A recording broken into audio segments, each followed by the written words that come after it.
practice that doesn't involve taking on more clients. In this second part of our 3-part series, I'm going to reveal a neat way to get uber-selective with who you take on as a client, alongside increasing the efficiency of your operational processes. It's called a velvet rope strategy. Can't wait to share this.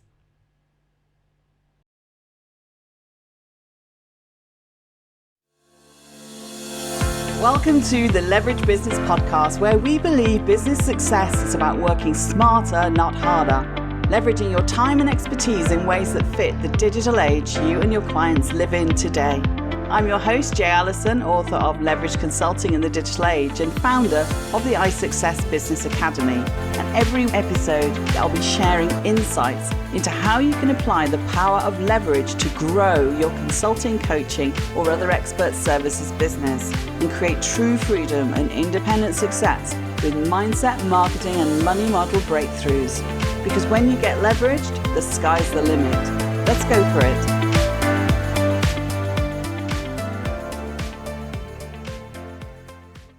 Welcome, my friends. I'm so happy to have you here back again on the Leverage Business Podcast. Today's episode is very dear to my heart. It's important to me, this idea of really choosing who you work with, and not just from a leverage point of view, but just from a fulfillment point of view as well. Finding ways to earn more, work less, grow faster are always the big goals for creating true freedom in your business and in your life. Because after leaning heavily on the consulting part of my business, a few years ago I was starting to suffer from burnout, doing back-to-back projects or traveling up and down the breadth of the country, visiting clients on site. And I knew that more clients was not sustainable and certainly not desirable. From doing internal audits for companies to observing from the outside, I've looked at how businesses operated. I've looked at their customer journeys. I looked at what they did for marketing and their end-to-end sales processes. Now, last week I talked about 4 things you can focus on to leverage your client work. Focus on doing fewer things for more clients. Focus on doing more things with your existing clients. Focus on doing work at the top of the tree. And focus on working in collaboration with others. In all the work I do, both for large corporate organizations and small businesses, and working with solo consultants, coaches, and other practitioners, my mission is simple: to work out all the different ways to leverage your time, expertise, and systems to earn more while working less. You want to work smarter, not harder, right? And after all the research I've done and running hundreds of strategy calls and evaluating business processes, I have a few answers for how that can be achieved. Because of course it isn't one thing. There's no one business model or marketing system that fits every business and works for everyone right out of the gate or the digital box. Yet when you look at all the marketing stuff out there, all these gurus purporting the next best thing, on the one hand this feeds our shiny object syndrome, our desire for a quick fix, the one tactic that will save the day. And on the other hand, it speaks to our logical brain that says you need a complicated funnel in place to nurture the know, like, trust. And while both are laudable goals, it's annoying and frustrating. What you want is something that's fast, that works, right? So I always advise you to A, start with your warmest market and shortest path, and B, start with an introductory pilot and introductory pricing to validate the offer and reduce the cost barrier. However, once you're past the product market fit stage, you'll be looking to ramp things up, and that means your leads will be a little bit colder and they'll need to find out more about you before they're ready to buy. Once you have consistent marketing and sales flow going, you'll want to do the opposite of what you did to start with. That means A, pre-qualify your prospects, and B, build out the value in your program and increase your prices. Depending on what stage you're at, I can't tell you one thing that will work, but I can tell you 10 things that can work, probably 50 things, and I can help you figure out which is the top choice for you and your business out of everything that you could do. And my approach to business acceleration is helping people identify what stage they're at, what's standing in the way of growth, and what steps to take to implement a strategy that builds on solid foundations, is workable, dependable, and ultimately scalable. And that brings me to the next part we'll dive into in this episode, using a velvet rope strategy, which allows you to pre-qualify people before they enter and have them feel special. For instance, you can put an application process in place to ensure you're only working with high-quality clients who respect your values and approach to the work. And that usually means you can increase your fees and start charging what you're worth. As you'll know, velvet ropes are used to control the flow of guests at events, and velvet rope marketing has become an important way to attract better clients using exclusivity. Think about those velvet ropes you see at nightclubs and other party facilities to keep out the riffraff. And from the client's point of view, a velvet rope signifies something's exclusive and special, that it's elite, and that getting past it is a privilege that not everyone gets in. And that's what you want, so you avoid the overload and overwhelm of working with clients that vex you and with clients that overstretch you. I've personally been on this pursuit of life balance for a good while. Even though I'm a self-confessed workaholic, I love my freedom to choose what, when, and with whom I work. And it's been my mission to help other consultants, coaches, and practice-based professionals do the same, to drastically raise their revenue while avoiding entrepreneurial burnout and without adding more clients. I've talked before about creating a good business plan for working smarter, not harder, and getting support to implement it and keep you accountable. Now today I'm going to share with you some questions that help you with business planning, focused on choice, value, and prices, and how this impacts client work in your practice. Let's start with prices and move towards what's often called a velvet rope strategy that helps you say no to the wrong clients who pay you too little and cost you too much. So first off, let's explore ways of increasing your fees. In my own business, as I'm sure is the case for many of you, I wanted to earn what I was worth and create financial independence. But in the beginning, the only way I thought I could do that was by taking on more clients or increasing my fees. I did both. And as we explored last week, working at the top of the tree and attracting higher fees actually meant fewer clients. Working collaboratively meant fewer hours, which meant I'd immediately leveraged my time, earning the same income for the same or less work. That was the first revelation. So I still wanted to increase my income without increasing my workload. I needed to figure out the how. How could I increase my consulting income without taking on more clients? At first, I had no idea, so I put up my fees again. And at this point, I was earning 3 to 4 times what other business consultants, coaches, advisors were pulling in. Things became a little patchy, and with fewer clients paying more, my business was more prone to risk if one cancelled or pulled out. So creating a more dependable income became the new success game. I got to researching the whole concept of leverage in business and realized that there were tangible ways to transition to a more scalable model, from traditional consulting hierarchies and systematization to more transformative online one-to-many offerings. This is where my operational improvement experience came into its own. So we turn next to the second way to velvet rope your business, systematizing your operational processes. Working within and consulting with large corporate organizations, small to medium-sized businesses, and solo practitioners has given me a great view of business processes at all sizes of business. Planning procedures, collaboration across functional teams, and hiring and outsourcing. Even for solo professionals, there's often misalignment in how key operations are set up, how they're managed, and yes, even when it's just one person doing everything. With all the various online systems at our disposal these days, it should be easy to get everything streamlined, right? Sadly, it's not. A lot of the time, what we have in place, both systems and processes, tools and teams, has grown organically. We add things on, yet rarely take things away.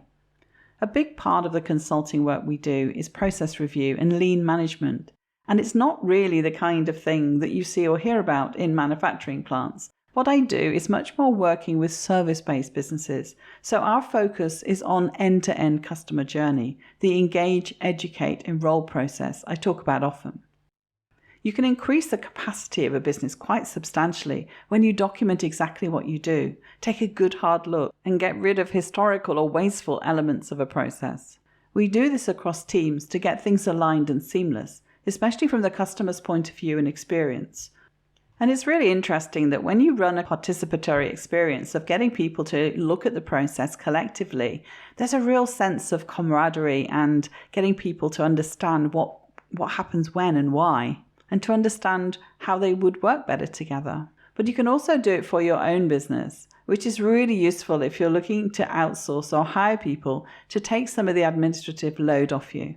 Have a look at one or two of your key overarching processes, such as for marketing and sales, how you acquire a new client, how you onboard a client, or for client management, how you monitor a project or evaluate the outcomes. Documenting your standard operating procedures, or SOPs, is a great way to look under the hood and do a bit of tuning. At a deeper level, you can start looking at the sequence of communication a client gets. We call this the end-to-end customer experience. It may start with your website or landing page, or your social media. When they opt in or book a call, it continues with your email marketing, the follow-up for appointments, or when you invite them to events, and right through to bookings and payments, onboarding and customer support or client management. Putting some effort into your SOPs ensures accuracy and efficiency. A couple of tips that impact your revenue here are: 1. Good customer service and support can be a huge factor in retaining clients. If you've got a VA who helps you in the admin, make sure they understand your standards and give them the proper training, especially if they're client-facing. And 2, make sure you always take a deposit on booking and have a clear cancellation policy. This way, if someone pulls out, you're not entirely out of pocket or left with a gap in your delivery schedule and income. It's also a way to ensure you attract clients who don't mess you around, both a deterrent and being clear on your policies. And 3, think hard about the time you're spending on social media. Although it can be free marketing for your business and you would be missing a trick not to use it, time is money. Keep your hours to specific tasks, promotions or campaigns so you're very intentional about everything you put out there, and use only those platforms where you're most on brand, in your element and with your ideal target audience. Let's now move to the third way that you can find leverage and increase your income without increasing your client load. Number 3 is cutting out unnecessary costs. In a consulting or coaching practice, cutting out unnecessary operating costs can be a huge contributor to increasing your net income. It's important to pay attention to the highest operational costs and reduce the ones that are not vital to your business. So 1 would be review and cut unnecessary marketing expenses, as this will impact the profit margins from the income that you do make from the clients you do work with. Small businesses often get their marketing and ad spend very wrong. They either spend too much without much sense of the return on investment, or they don't spend enough as they fail to track well what's working and what to invest more in or stop doing. If you're running ads that aren't converting, time to cut that expense, at least until you work out where the problem lies. Second, if you're not tracking customer journey data analytics, a good way to find out what's working in the time and effort you spend to get a client, ask them in the first discovery call or appointment to share how they found out about you. You may hear some surprises.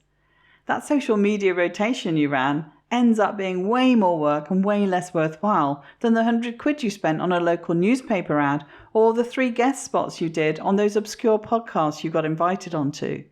Determine the top ways that people find out about you and your business. This direct feedback can help you boost revenue by cutting costs where you need to be based on the ROI. The third is the same goes for operating costs.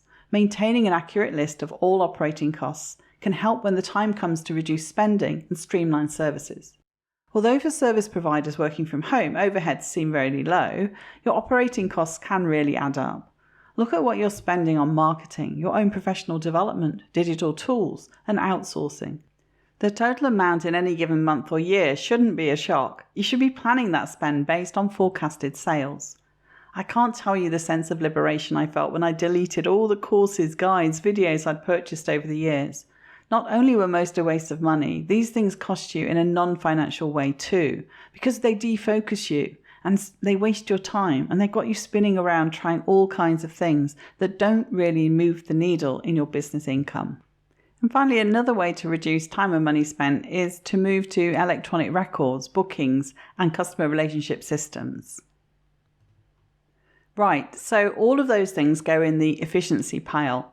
Now let's move on from increasing prices and cost savings, because those are not the only ways to work smarter, not harder.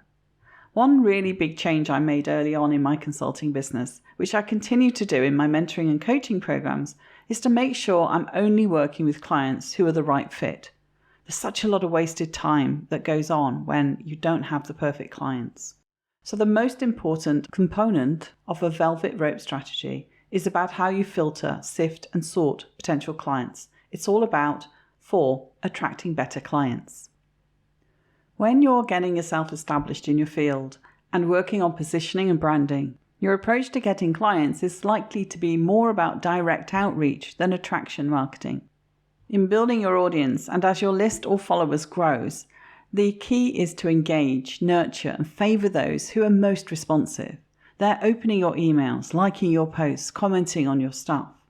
Now, I'm not a big social media person, and it's never been where my ideal clients hang out, but they do find me and get on my email list, and I can see the ones who are most active, so I can send some special messages just for them. So selected targeting for exclusive offers to my most engaged people, my VIPs. These superfans are likely your perfect people, the ones who have the highest brand affinity with you and will be eager to hear from you on a daily basis and share what you do with others. And as you gain visibility for what you do, becoming distinctive and slightly famous, as I write about in my book, Leverage Consulting in the Digital Age, you'll find you get approached by people who are not always a good fit. You want to avoid getting pulled back into doing too many different things for too many different clients. What we covered last episode, which can happen when you start saying yes more than you say no. Be discerning about what opportunities are right for you. One of my clients is in this good position. She's really good at what she does and wows everyone in an audience with her message and unique way of talking about risk and innovation. Particularly as she works mainly in the financial sector. She's a colourful character that gets attention. Her issue was not one of getting enough offers. It was of knowing what are the right things to say yes to.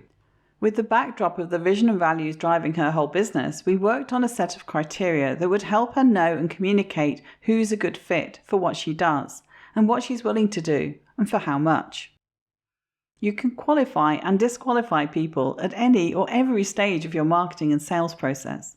It helps you stay authentic and on message for your ideal clientele. And specifically, it helps ensure that you 1, avoid trying to please everyone in your branding, content, and offers. 2, you attract your velvet clients and can make it an experience for them. 3, you dump your vexing clients and prune your client list. And 4, you identify your mid-range clients and dump them or develop them to be more ideally suited to your way of working. The more we show who we are up front, the more obvious it becomes who's the best fit. Many will self-select out if we're not for them. And the second stage in this is having an application process. The more in demand you are, the more rigorous this needs to be. Your velvet rope ensures access to you is something your prospects have to qualify for. We are also qualifying people even further down the sales process during the sales conversation. We get a sense of who they are and what they're all about, how they think, how they express their feelings. And we should be willing at that point to call people out on their excuses, because I'm not a fan of working with negative or whiny people who always find a reason not to do something. I'm all for working with people with an open growth mindset who want to work together to figure out how they can do something, not why XYZ won't work. Which brings us to how to create the velvet rope policies that go in front of access to your product, program, or service. Here's a quick exercise you can do to get started with your criteria that you need to work from to accomplish the results we just went through. There are 5 steps. And remember, if you're listening to this on the move, you can read the article version of this episode later to get the steps down. Step 1 is to list the qualities, values, and personal characteristics that you would like your ideal clients to possess. Let's break it down a little bit. Think about your ideal potential client in terms of the type of people you love being around, the kinds of things that they like to do. What sort of things do they talk about? Who do they associate with? What kind of values are important to them? How do they learn? Are they kind of smiling, outgoing, creative? Is that what you want? Now, step 2, we're going to evaluate what's great about your current ideal clients. Think about your current client base or your most recent clients. Who have you loved interacting with the most and why? Who do you look forward to seeing? Who are the clients who don't feel like work to you? And who is it that sometimes you just can't believe you get paid to work with them? Write their names down and dig deep into why they're ideal, not just their personalities or work ethics, but their dreams, goals, and attitude and how they align with you. Being able to help clients see themselves more fully is an important part of what I do as a coach and mentor, including helping them develop a growth mindset and gain more entrepreneurial resilience. I screen for folks who are willing to change their perspective, who are open to learning, because I always let them know I'm known for being very open, honest, and no nonsense. My friend Danny Inney, who I coach on his company's ACES program, says as coaches we need to be tough on the business and gentle on the entrepreneur. That's so right. But you don't want to work with people who are always on the offensive or defensive. You want to screen out people who aren't open to hearing others' views. When you look at your ideal current clients, make sure you get a clear picture of these people in your head. Your selection criteria come from the top 5 reasons you love working with them. So step 3 goes a little bit deeper. Who do you do your best work with? Because when you're with your best clients, you're at your best too. So now you need to go deeper. Out of your ideal clients you love to work with, who possess the qualities, values, and personal characteristics you love, look for the cream of the crop, who you can do your best work with and guarantee to get amazing results for these clients. As you're working on steps 1 and 2, think about examples of great results for both you and your clients when you were at your best. Write your thoughts down. Let this list spur more ideas for the list in step 1 and 2, and vice versa. So we'll start to gradually build up this set of criteria, and then we'll refine it and polish it. To do my best, my clients must have these qualities, and when I'm at my best, I see these great results. Make your list. And step 4 is then to dump your most vexing clients. You're going to want to identify the types of clients you don't want. You want to pin down the characteristics or behaviors that you won't tolerate. What kinds of people should not be getting past the velvet rope that protects you and your business? In Book Yourself Solid, Michael Port calls these the duds. I'm not a fan of that term, and I'll just call them vexing. Take a good, hard look at your current clients. Be absolutely honest with yourself. Who among your current clients fits the profile you've just created of people who should not have gotten past your velvet rope? Are you willing to fire these more vexing clients? It's a bold action and requires courage, but it's incredibly empowering and enabling too. A big reward for a moment of awkwardness. The feeling of pride and boundaries will motivate you to continue pruning your client base until the less than ideal clients have all been eliminated. Now look, if you don't have clients yet, you can start your velvet rope strategy from a clean slate. To create your criteria, think about co-workers, friends, or even service providers that you've worked with in the past. And if you have clients and all of them are vexing and you can't fire them all, just start by easing just one of them out first. See how it feels and move forward from there. So here's the next exercise you can do, step 5. That's to divide your clients into vexing or velvet clients. If some are midway between the two, create another list and call them mid-range, or if you like, rank and file type things. Give every client a score between 1, super vexing, and 3, super velvet, and you can sort on score. Draw on both present and past experiences. Who inspired you and who made you dread each call with them? Don't hold back or leave anyone out. And remember, those who are mid-range, you can help them move forward towards the velvet end of the score by developing them into more ideal clients. But also, take some of the responsibility for why they are that way. Think on ways in which you may, even inadvertently, have contributed to some of your clients being less than ideal. As well as through the coaching relationship, your processes, policies, and procedures can all help or hinder vexing behaviors. Managing your prospects' expectations of what you expect from them is important too.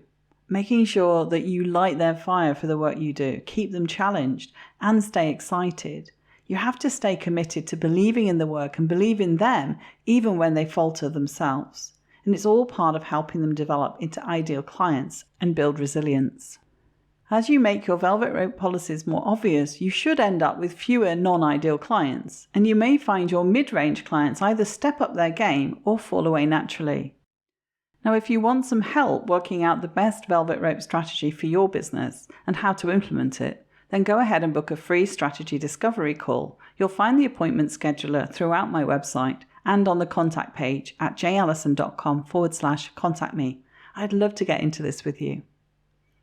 What's super important here is that when you're fully clear about your standards of presence, when you fully demonstrate your values and your views, you'll naturally attract and draw to yourself those you're best suited to work with, and you'll push away those you're not meant to work with.